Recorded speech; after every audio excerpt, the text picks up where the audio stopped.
Halo, Assalamualaikum warahmatullahi wabarakatuh. Kawan, inilah Kepala Otorita IKN Bambang Susantono beserta Wakil Kepala Otorita IKN Doni Rahaju mengundurkan diri secara bersamaan hanya berselang 2 bulan menjelang rencana Presiden Joko Widodo menggelar upacara peringatan HUT ke-79 Kemerdekaan Republik Indonesia tanggal 17 Agustus 2024 di IKN.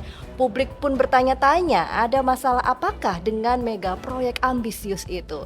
Kemudian ada polemik terkait Tabungan Perumahan Rakyat atau TAPERA, program yang digagas oleh pemerintahan Jokowi itu mendapat kritik tajam dari banyak pihak.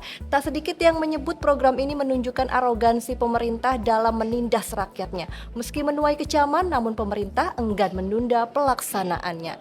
Lalu ada informasi juga ini terakhir mengenai kontroversi keputusan Mahkamah Agung atau MA yang mengabulkan uji materi perihal ketentuan syarat usia minimal calon kepala daerah yang seakan mengulang keputusan Mahkamah Konstitusi atau MK saat Pilpres lalu. Ada yang menyebut putusan MA terbaru itu merupakan replikasi dari pengujian serupa lewat putusan MK saat Pilpres 2024.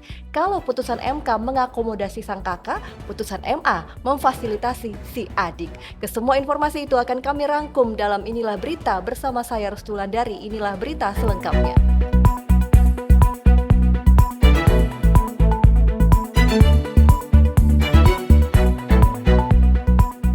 Kita langsung saja ke berita pertama, mundurnya Kepala dan Wakil Kepala Otorita Ibu Kota Nusantara atau OIKN Bambang Susantono dan Doni Rahaju membuat banyak yang cemas akan berjalannya mega proyek tersebut. Kecemasan akibat pengunduran diri dua orang profesional itu tidak hanya karena keserentakannya, tetapi juga lantaran dilakukan di saat sudah dekat dengan target-target awal IKN yang ditetapkan Presiden Joko Widodo. Target yang penting bagi prestis Presiden adalah upacara peringatan Hari Ulang Tahun ke-79 Kemerdekaan Republik Indonesia di IKN. Target itu sudah dikatakan Jokowi sejak 2022, bahkan Presiden optimistis pada Agustus 2024 IKN sudah menjadi kota modern yang hidup. Kemudian target yang juga tak kalah ambisius yakni rampungnya Istana Presiden berikut 4 kantor Menteri Koordinator pada Oktober 2024. Mensesnek Pratikno boleh saja menyebut rencana pengunduran diri dua pemimpin OIKN itu sudah lama. Namun, berbagai situasi yang menyusul menunjukkan ada latar belakang masalah krusial. Publik juga bertanya-tanya, apa iya mundurnya dua orang profesional sekaligus itu adalah sekedar hal yang biasa saja? Setelah Mensesnek mengumumkan pengunduran diri Bambang dan Doni secara terpisah, pejabat Gubernur DKI Jakarta Heru Budi Hartono mengungkapkan upacara peringatan Hari Ulang Tahun ke-79 Kemerdekaan Republik Indonesia kini memiliki dua opsi, yaitu di IKN dan Jakarta. Munculnya opsi kedua jadi pertanda bahwa optimisme Presiden tidak lagi sebesar sebelumnya. Adanya masalah krusial juga terbaca dari pernyataan Menteri Pekerjaan Umum dan Perumahan Rakyat Basuki Hadimulyono yang ditugasi Jokowi sebagai pelaksana tugas atau PLT Kepala OIKN. Basuki mengungkapkan fokus tugasnya adalah segera memutus status tanah di IKN. Penetapan status tanah sebagai sewa, jual, atau kerjasama pemerintah dengan badan usaha KPBU. Diharapkan ini akan membuat para investor tidak ragu berinvestasi. Apakah itu bukan berarti hingga hari ini masuknya investasi ke IKN masih menjadi misteri? Keraguan investor sebenarnya tidak dapat dimungkiri dari realisasi investasi yang relatif rendah. Meski betul OYKN telah mendapatkan 330 letter of intention yang terdiri dari atas sekitar 55% investor domestik dan sisanya dari Singapura, Jepang, Cina, dan Malaysia, nilai nyata investasi dari 2023 sampai Januari 2024 itu baru 47,5 triliun rupiah. Itu jelas jauh dari target 100 triliun rupiah investasi yang ditetapkan pemerintah pada akhir 2024. Maka pertanyaan besarnya adalah apa yang membuat 330 letter of intention itu kebanyakan mandek pada intention alias sekedar minat? Padahal investasi nyata dari investor merupakan hal pokok jika ingin IKN benar-benar terwujud. Bahkan tanpa investasi swasta, proyek IKN bisa menjadi petaka bagi APBN. Saat ini porsi APBN untuk pembangunan IKN tahap 1 dan 2 sudah terpakai sekitar 80% atau 72,1 triliun rupiah.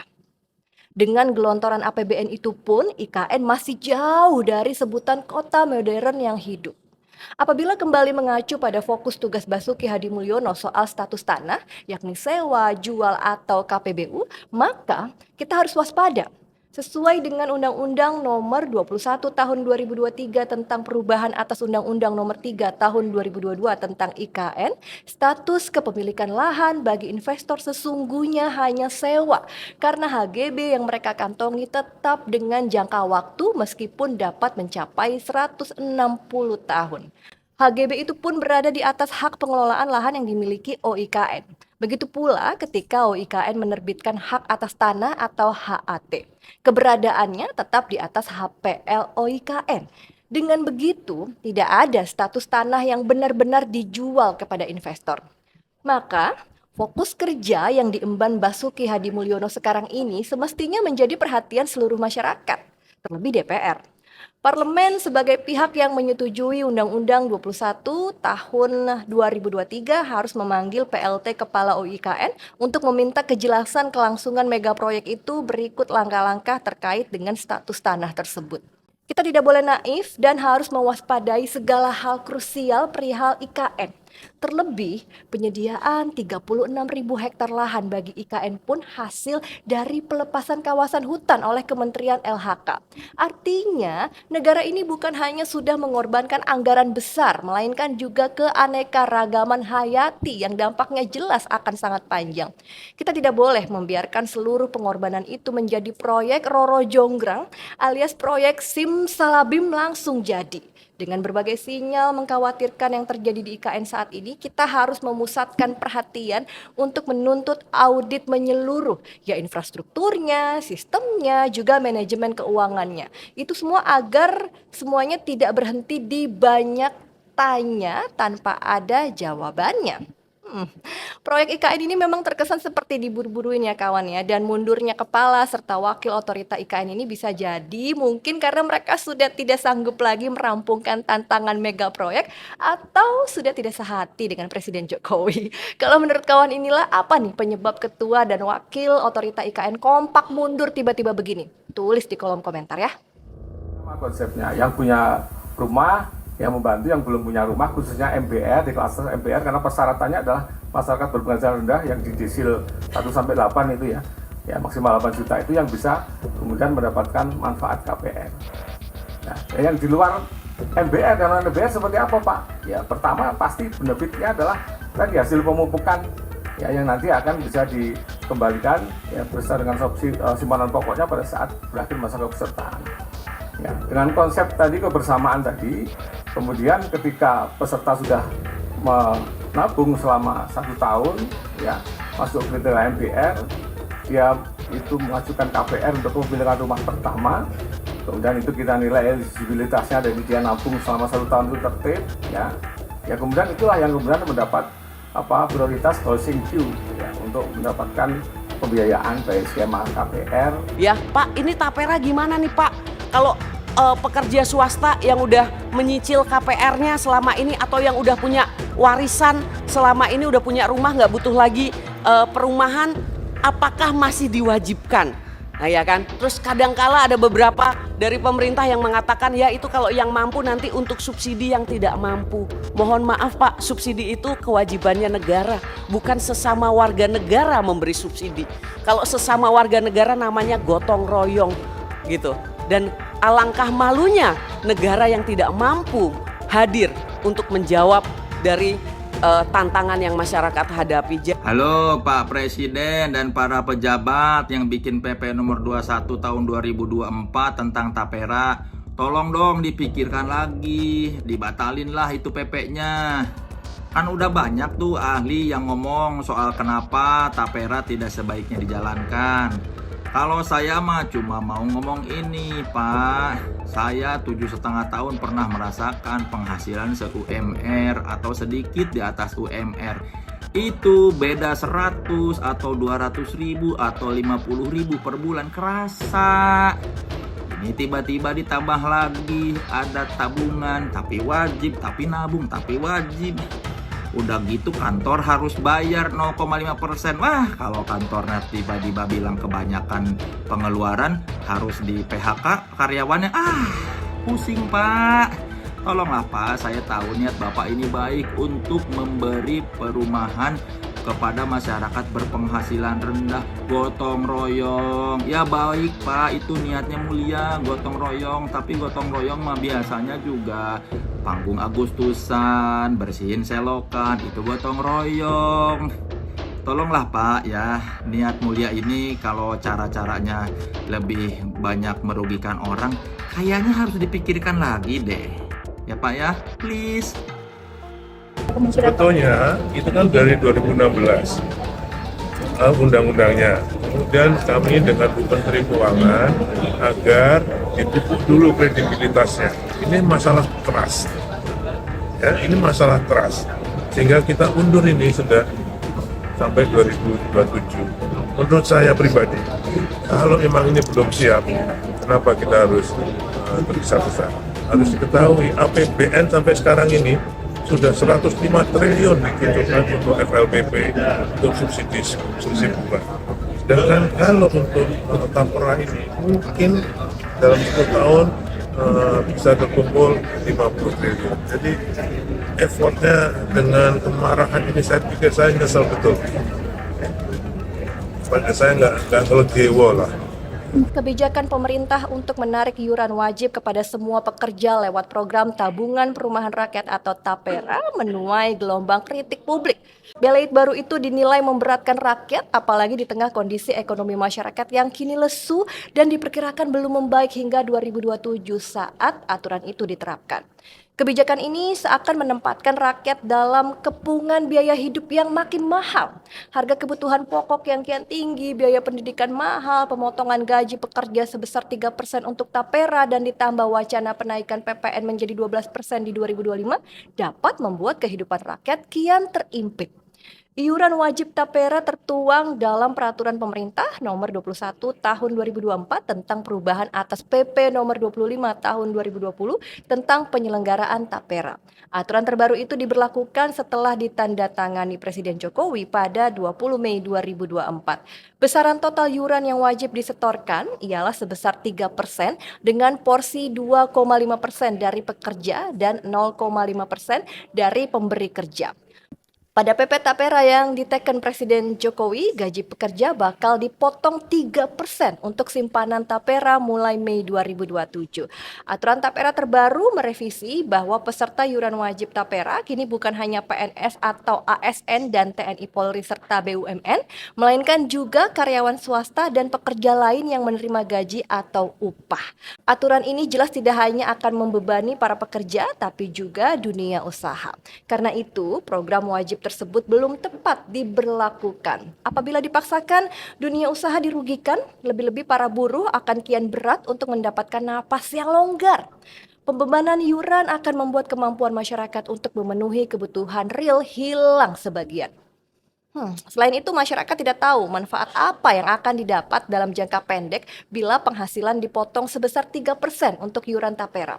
Berbeda dengan iuran BPJS Kesehatan yang manfaatnya real didapatkan jika peserta sakit, iuran TAPERA hampir sama dengan iuran BPJS Ketenagakerjaan atau jam sostek yang benefitnya didapatkan pekerja setelah pensiun atau berhenti.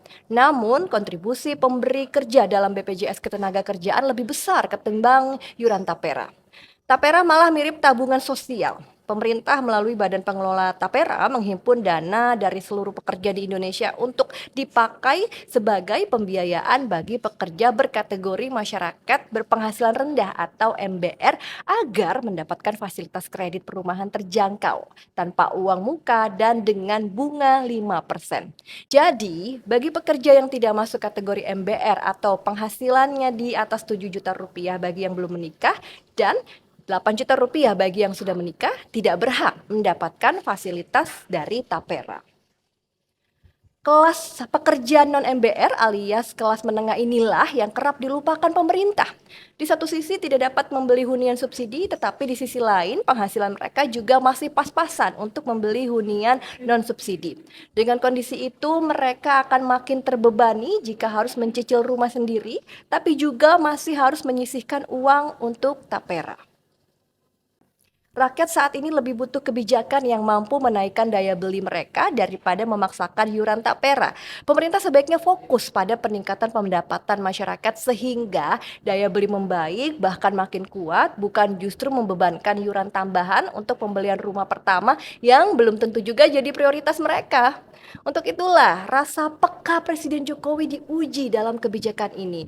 Meskipun merupakan amanat Undang-Undang Nomor 4 Tahun 2016 tentang tapera, iuran wajib tapera bisa dengan mudah dibatalkan asal ada kehendak politik. Bagi pemimpin, kondisi daya beli rakyat yang lesu rasanya cukup menjadi landasan kuat untuk menganulir putusan itu. Apabila Jokowi diam saja, harapan berikutnya ada di tangan Presiden terpilih Prabowo Subianto untuk menganulir kebijakan tersebut sebelum berlaku pada 2027. Perlu diingat bahwa rakyat sangat membutuhkan kepekaan pemimpin.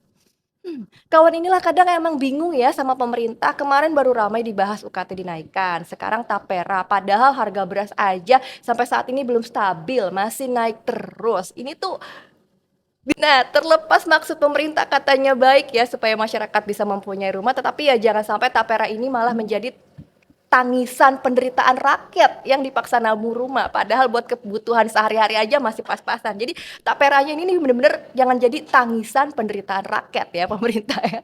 Jadi ya saran sih peningkatan pendapatan masyarakatnya nih yang harus ditingkatkan dulu. Kalau menurut kawan inilah gimana nih? Apa jangan-jangan pemerintah melakukan ini buat diputerin ya uangnya ya? Ayo. Yang mau misu-misu silakan tulis di kolom komentar ya.